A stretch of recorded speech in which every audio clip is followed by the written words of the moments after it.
Sameer C Muhammad നമുക്കൊപ്പം ചേരുന്നുണ്ട്. ഏറനാട്ടിൽ നിന്നാണ് സമീർ നമുക്കൊപ്പം ചേരാൻ പോകുന്നത്. സമീർ, നമ്മളിങ്ങനെ വിവിധ മണ്ഡലങ്ങളിലൂടെ ഓരോ മണ്ഡലത്തിലെയും വിവിധ ഇടങ്ങളിലൂടെ കടന്നു പോവുകയായിരുന്നു. ഏറനാട്ടിൽ നിന്ന് പങ്കുവെക്കാൻ കഴിയുന്ന കാഴ്ചകൾ എന്താണ്? 6 മണിയോട് അടുക്കുന്നുണ്ട്. വോട്ടേഴ്സൊക്കെ എത്തി തുടങ്ങുന്നേ ഉണ്ടാവുള്ളൂ എന്നറിയാം. അവിടെ ഇപ്പോൾ പോളിംഗ് ഉദ്യോഗസ്ഥർ അതുപോലെ രാഷ്ട്രീയ പാർട്ടികളുടെ പ്രതിനിധികളൊക്കെയാണ് സാധാരണ ഈ സമയത്ത് നമ്മൾ ബൂത്തുകളിൽ കാണാറുള്ളത്. മോക്ക് പോളിങ്ങിനുള്ള സജ്ജീകരണങ്ങളാണോ അതോ അത് പൂർത്തിയായി കഴിഞ്ഞിട്ടുണ്ടോ? ഈ സമീർ നിൽക്കുന്ന ബൂത്തിൽ വലിയ വോട്ടർമാരുടെ വലിയ ലിസ്റ്റുള്ള ബൂത്താണോ അതോ ചെറിയ ബൂത്താണോ സമീർ?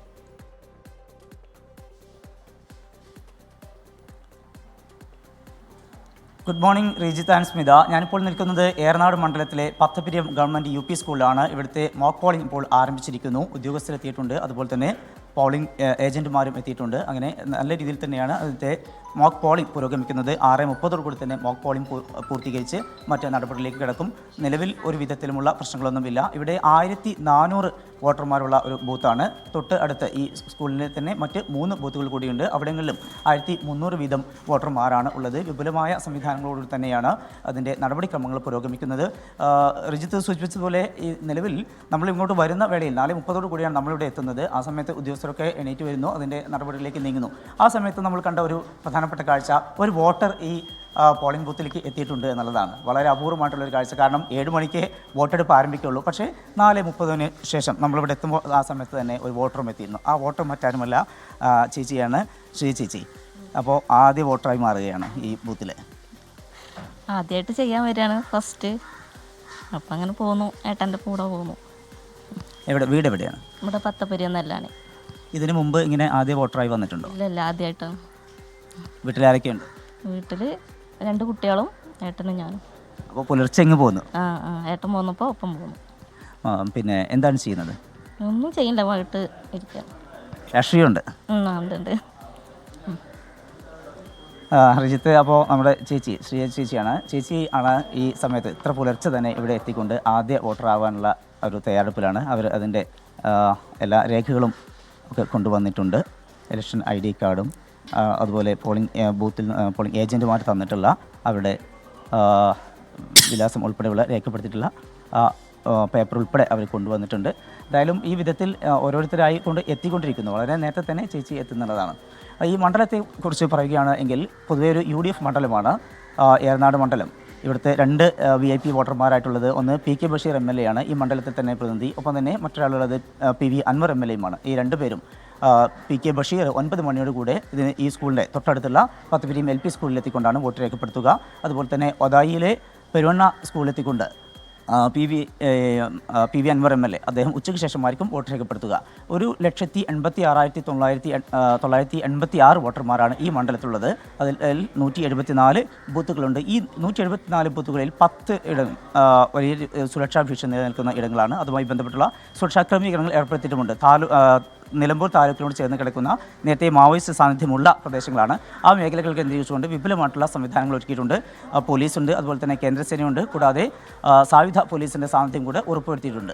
അനിഷ്ട സംഭവങ്ങളെല്ലാം ഒഴിവാക്കുന്നതിന് വേണ്ടിക്കൊണ്ട് വിപുലമായിട്ടുള്ള ക്രമീകരണങ്ങളാണ് ഉള്ളത്.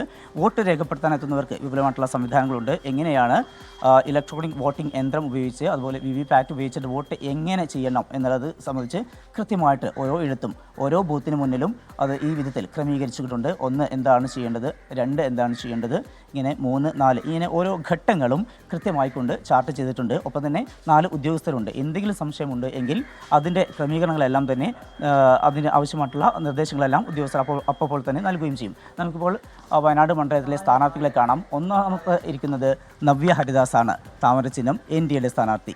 രണ്ടാമത് UDF സ്ഥാനാർത്ഥിയുള്ള പ്രിയങ്ക ഗാന്ധി വാദ്രയാണ്, കൈപ്പത്തി ചിഹ്നം.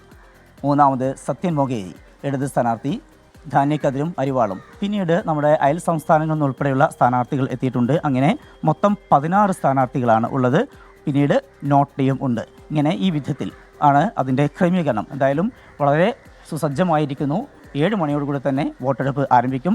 സമാധാനപരമായിട്ട് തന്നെ മുന്നോട്ട് പോകാൻ ആവശ്യമായിട്ടുള്ള എല്ലാ സുരക്ഷാ ക്രമീകരണങ്ങളും ഏർപ്പെടുത്തിയിട്ടുണ്ട്. സ്മിത. ശരി, ഏറനാട്ടിൽ നിന്നുള്ള കാഴ്ചകൾ, അവിടുത്തെ പൊതുവായ വിശേഷങ്ങൾ, തെരഞ്ഞെടുപ്പ് സാധ്യതകൾ, അതൊക്കെ നമ്മളോട് സംസാരിക്കുകയായിരുന്നു സമീർ സി മുഹമ്മദ്. സമീറും വലിയ സന്തോഷത്തിലാണ്. അവിടെ സമീർ നിൽക്കുന്ന ബൂത്തിൽ ഒരു ചേച്ചി രാവിലെ തന്നെ ഒരു 5 മണിയോടുകൂടി തന്നെ എത്തിയിട്ടുണ്ടെന്ന്. അതൊക്കെ തിരക്കുകളുണ്ടാവും. മറ്റു തിരക്കുകളിലേക്കൊക്കെ സാധാരണ നമുക്കറിയാമല്ലോ, ഈ പോളിംഗ് ബൂത്തുകളിലേക്ക് ഒരു 6 മണിക്ക് ശേഷം ആളുകളുടെ ഒരു വലിയ തിരക്കുണ്ടാവും. അപ്പോൾ അതിന് ക്യൂ ആയി നിൽക്കുകയാണ്. അപ്പോൾ അതിന് ആദ്യം തന്നെ വോട്ട് രേഖപ്പെടുത്തുക. മാത്രമല്ല 100 കാര്യങ്ങൾ വേറെ ചെയ്യാനുണ്ടാവും. അതിരാവിലെ തന്നെ പോയാൽ പെട്ടെന്ന് തന്നെ വോട്ട് രേഖ. പക്ഷേ ചില ആളുകളുണ്ട് കേട്ടോ, ആദ്യം ആ ബൂത്തിൽ ആദ്യം വോട്ട് ചെയ്യണം എന്നുള്ള ആഗ്രഹത്തോടു കൂടി രാവിലെ എണീറ്റ് കൃത്യമായി ഞാനായിരിക്കണം ആ ബൂത്തിലെ ആദ്യം. നമ്മുടെ നാട്ടിലൊക്കെ കാണാറുണ്ട്. ചിലപ്പോൾ നല്ല പ്രായമുള്ള ആളുകളായിരിക്കും, ഒരു വർഷങ്ങളായിട്ട് അവരതങ്ങനെ. ഇപ്പം എനിക്ക് ഓർമ്മയുണ്ട്, എൻ്റെ അച്ഛനൊക്കെ തന്നെയാണെങ്കിലും അതിരാവിലെ തന്നെ റെഡിയായി നിൽക്കും. ആദ്യം എന്നുള്ളതല്ല, പക്ഷെ ഏറ്റവും മുന്നിൽ തന്നെ എത്തി ആദ്യം വോട്ട് ചെയ്ത് പോരണം. അതൊരു അഭിമാനത്തോടു കൂടിയാണ് അവർ പറയുക. അത് ഈ ഒരുപാട് വോട്ടേഴ്സ് ഒക്കെ ഉള്ള ബൂത്തുകളിലാണ്. ഇപ്പോൾ ചെറിയ എണ്ണം താരതമ്യേന കുറവാണെങ്കിലൊക്കെ നല്ല അടിയുറച്ച രാഷ്ട്രീയ ബോധ്യമുള്ളവരും ആ രീതിയിൽ തന്നെ പോകുന്നത് നമ്മൾ അങ്ങനെയാണ്. ഒരു വോട്ടിംഗ് രീതി സാധാരണ നിലയിൽ അങ്ങനെയാണ് നമ്മൾ കാണാറുള്ളത്. രാവിലെ നേരത്തെ നമ്മൾ പറഞ്ഞു, അത് ഒരു 10:30-11 മണി വരെയൊക്കെ സമയത്തിന് ഉള്ളിൽ തന്നെ പരമാവധി വോട്ടർമാരെ ബൂത്തിലെത്തിക്കുക എന്നുള്ളതാണ്. പിന്നീട് ഈ ജോലി കഴിഞ്ഞ് വരുന്ന ആളുകൾ അവരെയൊക്കെ കൃത്യം നോക്കി ആരൊക്കെയാണ് ഇത് നോക്കി ഏതെങ്കിലും വിട്ടുപോയിട്ടുണ്ടോ എന്ന് നോക്കി രാഷ്ട്രീയ പാർട്ടികളുടെ ഒരു നെട്ടോട്ടം ഈ തെരഞ്ഞെടുപ്പ് ദിനത്തിൽ നമ്മൾ കാണാറുണ്ട്. എങ്ങനെയാണ് വോട്ട് ചെയ്യേണ്ടത് എന്നുള്ള കാര്യം കൃത്യമായി വോട്ടർമാരോട് വിശദീകരിക്കും, രാഷ്ട്രീയ പാർട്ടികൾ വിശദീകരിക്കും. അത് ഈ രീതിയിലാണ്, തെറ്റിപ്പോരുത് ഇവിടെ തന്നെ. അതിപ്പോൾ കണ്ടില്ലേ, ഇത്രയും പേര് സ്ഥാനാർത്ഥികളുടെ പേരുകളൊക്കെ ഉള്ളപ്പോൾ തീർച്ചയായിട്ടും അത് ഒരു പക്ഷേ കൺഫ്യൂഷൻ വരാൻ. അതിനിടയിൽ ചില അപരന്മാരുടെ ഭീഷണിയൊക്കെ ഉണ്ടാവും. അപ്പോൾ അതുകൊണ്ട് അതിലേക്കൊന്നും പോവാതെ കൃത്യമായി. വയനാട്ടിൽ 16 സ്ഥാനാർത്ഥികളാണുള്ളത്. അപ്പോൾ തീർച്ചയായിട്ടും കൺഫ്യൂഷൻ വരാനുള്ള ഒരു സാധ്യതയൊക്കെ ഉണ്ട്. അതോടൊപ്പം തന്നെ ഈ ആരോഗ്യ പ്രശ്നങ്ങൾ ഉള്ളവരെ ഒക്കെ തന്നെ പോയിട്ട് കൊണ്ടുവരാനും അവരെ ആദ്യം തന്നെ വോട്ട് ചെയ്യിപ്പിക്കാനുള്ള സൗകര്യങ്ങളൊക്കെ തന്നെ അത്തരത്തിൽ സജ്ജീകരണങ്ങൾ ഒരുക്കുന്നതൊക്കെ നമ്മൾ കണ്ടിട്ടുണ്ട്. അപ്പോൾ ഏതായാലും 7 മണിയാകാൻ ഇനി അധിക സമയമില്ല, 6 മണി കഴിഞ്ഞിരിക്കുന്നു. പലയിടങ്ങളിലും മോക്ക് പോളിംഗ് പുരോഗമിക്കുകയാണ്. അതിപ്പോൾ ഏതാണ്ട് തീരാറായി കാണും.